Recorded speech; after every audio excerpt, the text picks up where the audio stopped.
नमस्कार दोस्तों, स्वागत है आपका आज के मुख्य समाचारों में। दोस्तों यहां पर आपको देखने को मिलेंगी सुबह से लेकर शाम तक की तमाम बड़ी खबरें मुख्य समाचार ब्रेकिंग न्यूज अपडेट्स के रूप में। तो दोस्तों आप सभी लोगों से रिक्वेस्ट है इस वीडियो को ज्यादा से ज्यादा लाइक और शेयर करें। तो दोस्तों सीधे चलते हैं आज की पहली बड़ी खबर की ओर। अफगानिस्तान में पहला तालिबानी फतवा हुआ जारी, लड़के लड़कियां नहीं पढ़ सकेंगे एक साथ।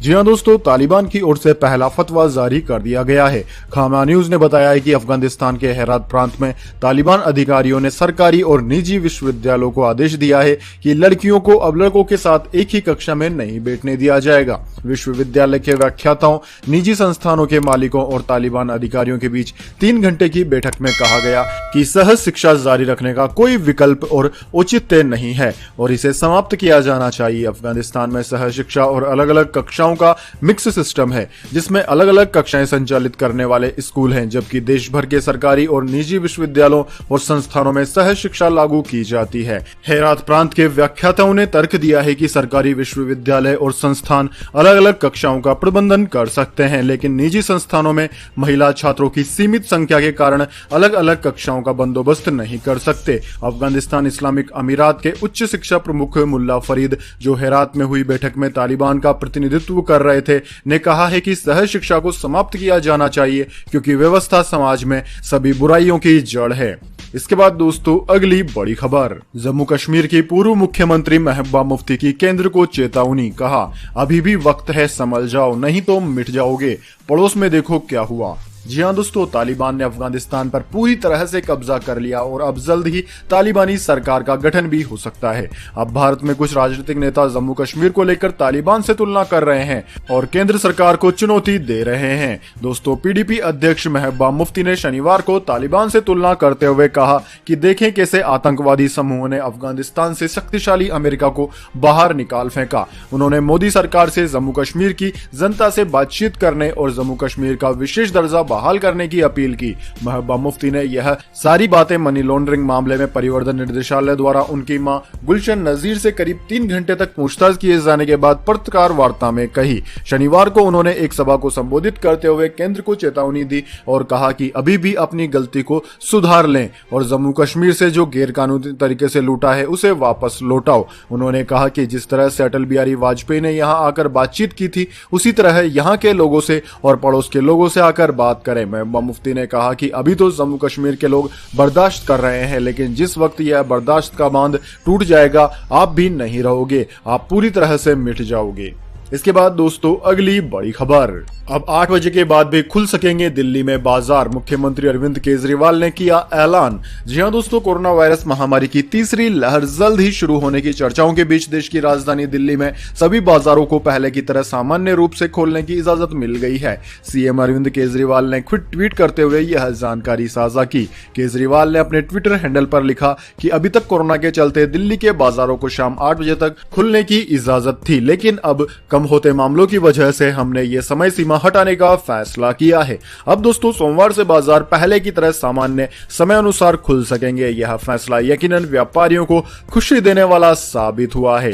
दोस्तों आपकी जानकारी के लिए बता दें, पिछले हफ्ते ही दिल्ली सरकार ने साप्ताहिक बाजारों से लगा प्रतिबंध भी हटा लिया था। उस समय सीएम केजरीवाल ने कहा था कि हमें गरीबों की चिंता है, इसलिए हम वीकली बाजार खोल रहे हैं, लेकिन इस दौरान बाजारों में सभी को कोरोना गाइडलाइंस का सख्ती से पालन करना होगा। इसके बाद दोस्तों अगली बड़ी खबर, काबुल एयरपोर्ट में बिगड़े हालात, यूएस एम्बेसी ने जारी किए निर्देश, अमेरिकी नागरिकों को हवाई अड्डे न आने की दी सलाह। जी हां दोस्तों, तालिबान के कब्जे के बाद अफगानिस्तान छोड़ने वालों की इच्छा रखने वालों की संख्या लगातार बढ़ रही है। पिछले कई दिनों से काबुल एयरपोर्ट पर हजारों लोगों की भीड़ बनी हुई है। काबुल स्थित अमेरिकी एम्बेसी ने शनिवार को अपने नागरिकों को दिशा निर्देश जारी किए हैं। इसमें कहा गया है कि अमेरिकी नागरिक काबुल एयरपोर्ट की तरफ यात्रा करने से बचें, उन्हें एयरपोर्ट के फाटकों से बचने और दूर रहने की सलाह दी है। एम्बेसी की तरफ से जारी निर्देश में कहा गया है कि जब तक अमेरिकी सरकार के प्रतिनिधि से व्यक्तिगत तौर पर कोई निर्देश नहीं मिलते तब तक एयरपोर्ट पर न आए। इसके साथ ही यह भी बताया गया है कि यह सारे कदम काबुल हवाई अड्डे के गेट्स के बाहर संभावित सुरक्षा खतरों के कारण उठाए जा रहे हैं। इसके साथ ही एम्बेसी की तरफ से यह भी कहा गया है कि जो अमेरिकी नागरिक अफगानिस्तान छोड़ना चाहते हैं और उन्होंने अभी तक पर्यावर्तन फॉर्म नहीं भरा है तो वह जल्द से जल्द इसे पूरा कर लें। इसके साथ ही यह भी कहा गया है कि जो लोग अप्रवासी वीजा का इंतजार कर रहे हैं और वे यहां से जाना चाहते हैं वे भी इन फॉर्म को पूरा करें। इसके बाद दोस्तों अगली बड़ी खबर, मुस्लिम संगठन ने अपील की तालिबान इस्लाम का चेहरा नहीं, इसकी तारीफ करने से बचे। जी हां दोस्तों, अफगानिस्तान पर हुए तालिबान के कब्जे के बाद भारत में भी कई संगठन और लोग अपनी अपनी राय दे रहे हैं। जहां एक तरफ इसे अफगानिस्तान के लोगों और खासतौर पर महिलाओं के लिए खतरनाक बताया जा रहा है, वहीं दूसरी तरफ तालिबान की सराहना करने वाले भी लोग हैं जो तालिबान की ताकत और उसकी रणनीति की तारीफ कर रहे हैं। हालांकि मुस्लिम संगठन इम्बार ने लोगों को तालिबान की तारीफ करने से बचने की सलाह दी है। Indian Muslim for progress and reforms के राष्ट्रीय अध्यक्ष डॉक्टर एमजे खान ने अपील की है कि अफगानिस्तान के लिए यह समय बहुत नाजुक है, इसलिए तालिबान को ग्लोरीफाई करने से पहले सावधानी बरतें और जिम्मेदारी का सबूत दें। खान ने कहा कि इस पूरे मामले में सभी को भारत सरकार के पक्ष का इंतजार करना चाहिए। जब तक कोई सरकारी मत नहीं आ जाता है तब तक किसी भी संगठन या व्यक्ति को तालिबान को लेकर बयानबाजी करने से बचना चाहिए। डॉक्टर खान ने आगे कहा कि भारत ने हमेशा अफगानिस्तान की मदद की है। यह नहीं भूलना चाहिए कि भारत ने अफगानिस्तान में पार्लियामेंट से लेकर रोड, स्वास्थ्य केंद्र और शिक्षण संस्थान बनाए हैं और अफगानिस्तान भारत दोनों लंबे समय से एक दूसरे के सहयोगी रहे हैं। पिछले कुछ दिनों में अफगानिस्तान में हुए इस घटनाक्रम ने दुनिया को हैरान कर दिया है और उन्होंने यह भी कहा है कि तालिबान इस्लाम का चेहरा नहीं है। इसके बाद दोस्तों अगली बड़ी खबर, जो बाइडेन ने तालिबान को दी चेतावनी, कहा हमारा काम रोका या हमला किया तो मिलेगा करारा जवाब। जी हां दोस्तों, अमेरिकी राष्ट्रपति जो बाइडेन ने तालिबान को खुले शब्दों में चेतावनी दे दी है। उन्होंने कहा है कि अमेरिकी बलों पर हमले या काबुल एयरपोर्ट पर लोगों को निकालने की प्रक्रिया में खलल डाला तो इसका जोरदार जवाब मिलेगा। साथ ही बाइडेन ने यह भी साफ किया है कि उनका प्रशासन आतंकवाद विरोधी मिशन पर ध्यान लगाए हुए है। इस काम में उनके साथ क्षेत्र में मौजूद उनके सहयोगी भी हैं। अमेरिका लगातार अफगानी नागरिकों को देश में एंट्री देने की प्रक्रिया तेज कर रहा है। दोस्तों, व्हाइट हाउस न्यूज कॉन्फ्रेंस के दौरान बाइडेन ने कहा कि हमने तालिबान को यह साफ कर दिया है कि कोई भी हमला हमारे बलों पर, कोई हमला या एयरपोर्ट पर जारी हमारे ऑपरेशन में परेशानी आने पर तत्काल और जोरदार जवाबी कार्यवाही की जाएगी। उन्होंने जानकारी दी कि विदेश मंत्री एंथनी ब्लिंकन ने शुक्रवार को नाटो सहयोगियों के साथ मुलाकात की। इस दौरान अफगानिस्तान को लेकर अहम चर्चा की गई है। इसके बाद दोस्तों अगली बड़ी खबर, घरेलू रसोई गैस सिलेंडर की कीमतों में फिर हुई बढ़ोतरी, 7 साल में दुगने से अधिक हो गए एलपीजी सिलेंडर के दाम। जी हां दोस्तों, घरेलू रसोई गैस यानी कि एलपीजी की कीमत में बुधवार को 25 रुपए प्रति सिलेंडर की बढ़ोतरी कर दी गई, जो लगातार दूसरे महीने सीधी वृद्धि है। तेल कंपनियों की मूल्य अधिसूचना के अनुसार सब्सिडी वाले एलपीजी सिलेंडर की कीमत अब दिल्ली में 860 रुपए प्रति 14.2 किलोग्राम वाले सिलेंडर है। यह कीमतों में बढ़ोतरी का दूसरा महीना है। इससे पहले 1 जुलाई को कीमतों में 25.5 रुपए प्रति सिलेंडर की बढ़ोतरी की गई थी। दोस्तों, गैर सब्सिडी वाले रसोई गैस की दरों में 1 अगस्त को इसी अनुपात में वृद्धि की गई थी और अब सब्सिडी वाले रसोई गैस सिलेंडर की कीमतों में वृद्धि कर दी गई। इसके साथ ही सब्सिडी वाली और बिना सब्सिडी वाली रसोई गैस की दरों में शायद ही अब कोई अंतर बचा है। वहीं दोस्तों, आपकी जानकारी के लिए बता दें, घरेलू रसोई गैस की कीमत पिछले 7 सालों में दुगनी से अधिक हो गई है। 1 मार्च 2014 को घरेलू रसोई गैस सिलेंडर का खुदरा बिक्री मूल्य 410 रुपए प्रति सिलेंडर था, जो इस वक्त 860 रुपए प्रति सिलेंडर हो गया है। इसके बाद दोस्तों अगली बड़ी खबर, दिल्ली के उप मुख्यमंत्री मनीष सिसोदिया ने केंद्र पर लगाया बड़ा आरोप। बोले आम आदमी पार्टी को बर्बाद करने के लिए सीबीआई और ईडी को सौंपी 15 लोगों की लिस्ट। जी हां दोस्तों, देश की राजधानी दिल्ली के डिप्टी सीएम मनोज सिसोदिया ने केंद्र सरकार पर हमला बोल दिया है। सिसोदिया ने दावा किया है कि प्रधानमंत्री मोदी ने 15 लोगों की लिस्ट सीबीआई, ईडी और दिल्ली पुलिस को सौंपी है ताकि आने वाले चुनाव में उन्हें बर्बाद किया जा सके। इस लिस्ट में कई आम आदमी पार्टी के नेता भी शामिल हैं। पीएम मोदी ने अपने ब्रह्मास्त्र के रूप में दिल्ली पुलिस कमिश्नर राकेश अस्थाना को चलाने का फैसला लिया है। मनीष सिसोदिया ने पार्टी का स्टैंड क्लियर करते हुए कहा कि आम आदमी पार्टी ईमानदारी से काम करती रहेगी।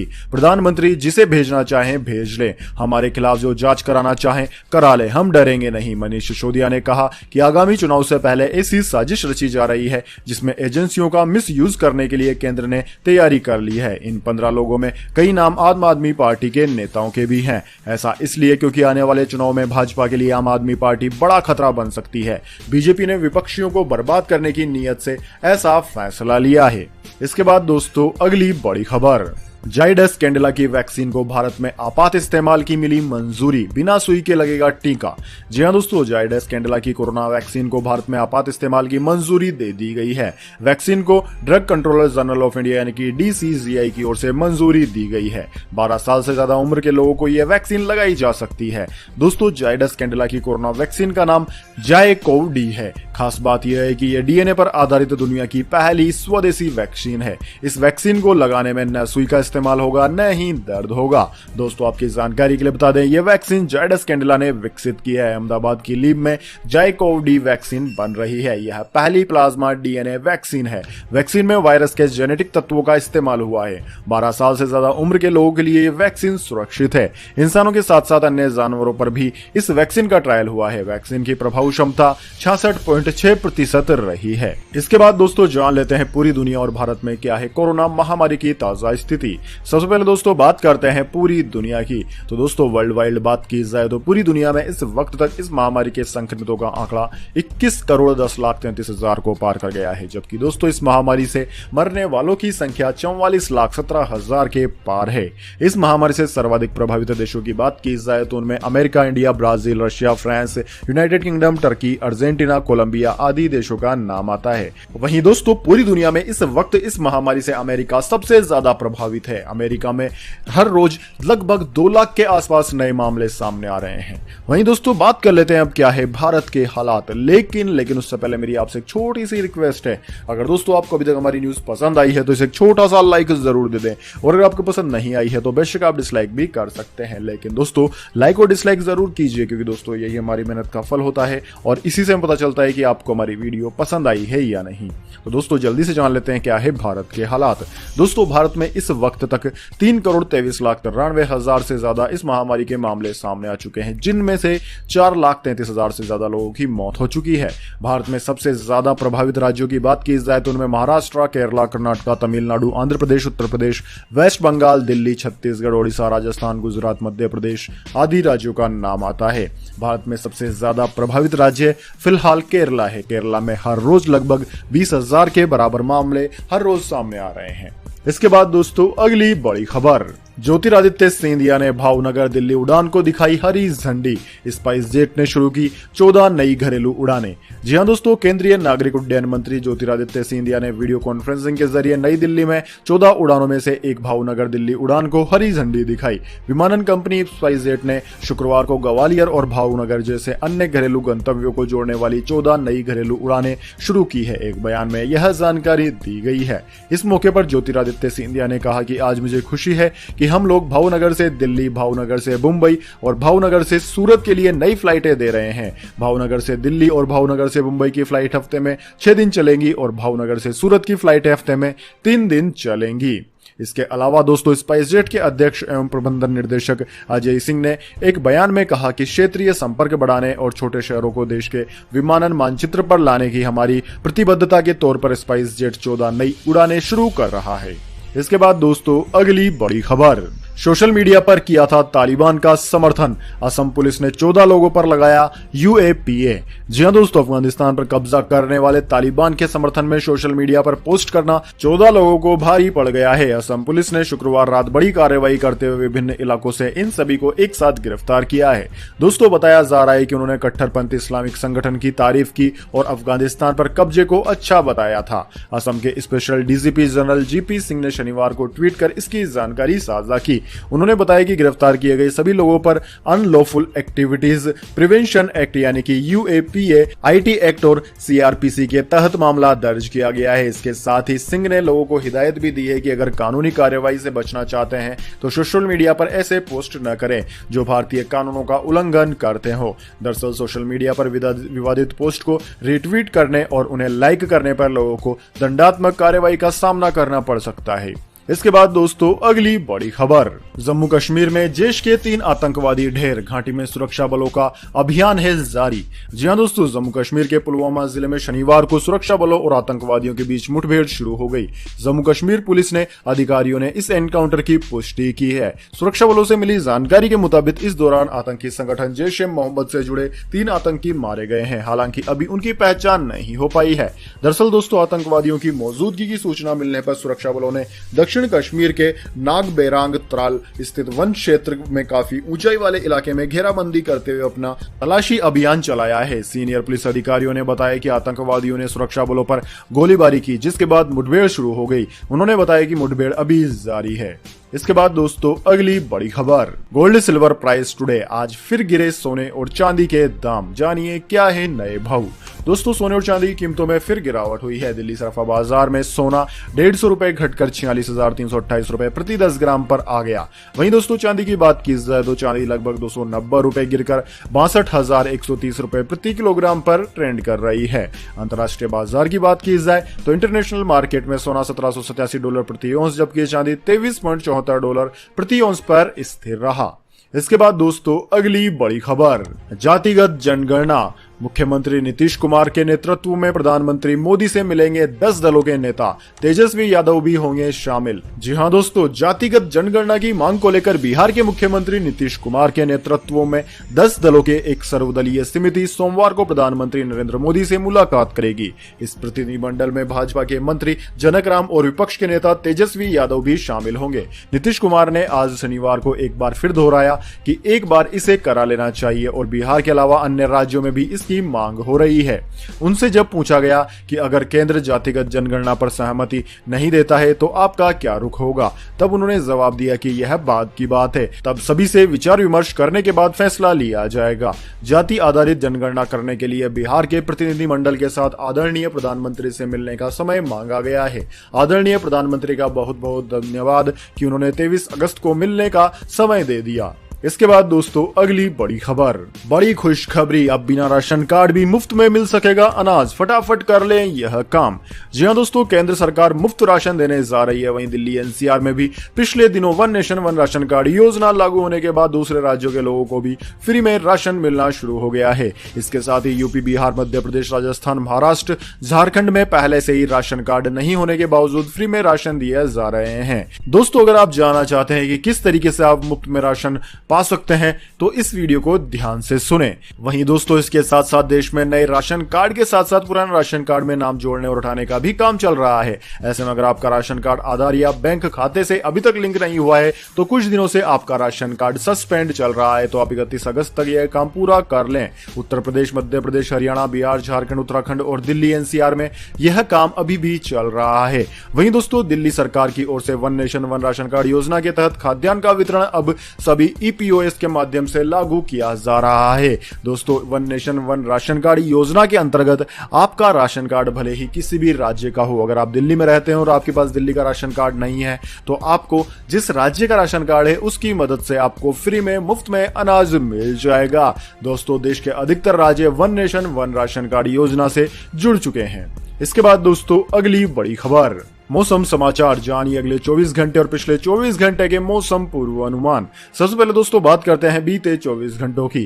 तो दोस्तों पिछले 24 घंटों के दौरान दिल्ली एनसीआर और कोंकण गोवा में मध्यम से भारी बारिश हुई, जबकि दोस्तों दिल्ली एनसीआर में भयंकर बारिश हुई। दिल्ली के अंदर तो ट्रैफिक जाम की समस्या आने लगी। पिछले 13 साल का रिकॉर्ड दिल्ली में एक दिन की बारिश ने तोड़ दिया है। वहीं दोस्तों इसके अलावा उत्तर प्रदेश, हरियाणा, उत्तराखंड, बिहार के उत्तरी हिस्सों, हिमालय, पश्चिम बंगाल, सिक्किम, अरुणाचल प्रदेश, तटीय ओडिशा के कुछ हिस्सों, मध्य प्रदेश, दक्षिणी गुजरात, मध्य महाराष्ट्र और अलग अलग हिस्सों, विदर्भ और मराठवाड़ा में हल्की से मध्यम बारिश के साथ कुछ स्थानों पर भारी वर्षा हुई है। वहीं दोस्तों इसके अलावा आगामी 24 घंटे की बात की जाए तो अगले 24 घंटों के दौरान हरियाणा, पंजाब, उत्तराखंड, हिमाचल प्रदेश, दक्षिणी पूर्वी राजस्थान, गुजरात के कुछ हिस्सों, मध्य प्रदेश, उत्तर प्रदेश, उत्तरी बिहार, उप हिमालय, पश्चिम बंगाल, सिक्किम, असम के कुछ हिस्सों, मेघालय और अरुणाचल प्रदेश के कुछ स्थानों पर हल्की से मध्यम बारिश के साथ कहीं कहीं पर भारी बारिश हो सकती है। वहीं दोस्तों पूर्वी राजस्थान, बाकी गुजरात, तटीय कर्नाटक, केरल, लक्षद्वीप, ओडिशा, गंगीय पश्चिम बंगाल, छत्तीसगढ़ के कुछ हिस्सों, पूर्वी मध्य प्रदेश और झारखंड में हल्की बारिश संभव है। इसके अलावा दोस्तों दिल्ली एनसीआर में ऑरेंज अलर्ट जारी किया गया है अगले 3 दिनों के लिए। इसके बाद दोस्तों अगली बड़ी खबर, अमेजन से ऑनलाइन मंगवाया जहर, गोली खाकर 18 साल के युवक ने किया आत्महत्या। जी हां दोस्तों, मध्य प्रदेश के इंदौर से दिल दहलाने वाली खबर आई है। इंदौर में 18 वर्षीय युवक ने कथित तौर पर ऑनलाइन सल्फास की गोली मंगवाकर खा ली, जिसके बाद उसकी मौत हो गई। अब इस मामले में पुलिस उसके पिता की शिकायत पर ई कॉमर्स कंपनी अमेजन को नोटिस भेजने की तैयारी कर रही है। दोस्तों, छतरीपुरा थाने के एक अधिकारी ने शनिवार को बताया कि स्थानीय फल विक्रेता रंजीत वर्मा ने पुलिस को दी गई शिकायत में आरोप लगाया कि उसके बड़े बेटे आदित्य वर्मा 18 साल के ने पिछले महीने अमेजन शॉपिंग साइट से ऑनलाइन ऑर्डर करके सल्फास मंगाया और 29 जुलाई को इसके सेवन के बाद उसकी तबीयत बिगड़ गई। इसके बाद युवक को शहर के एक पारमार्थिक अस्पताल में भर्ती कराया गया, लेकिन 30 जुलाई को उसने इलाज के दौरान दम तोड़ दिया। दोस्तों, फल विक्रेता ने पुलिस से की गई शिकायत में आरोप लगाया है कि अमेजन ने ग्राहक के प्रमाणित दस्तावेज की जांच किए बगैर उसके बेटे को सल्फास के रूप में जहर की गैरकानूनी आपूर्ति की। छतरीपुरा थाने के प्रभावी पवन सिंघल ने बताया कि हमने इस शिकायत पर संज्ञान लिया है और हम वास्तविक स्थिति का पता लगाने के लिए अमेजन को नोटिस भेजेंगे। इसके जवाब के बाद उचित कानूनी कदम उठाए जाएंगे।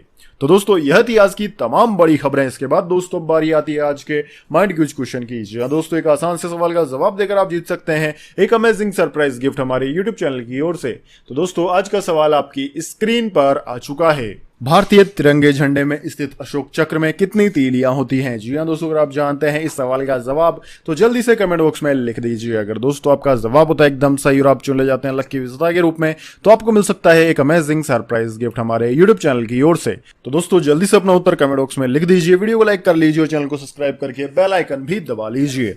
धन्यवाद। वंदे मातरम। जय हिंद, जय भारत।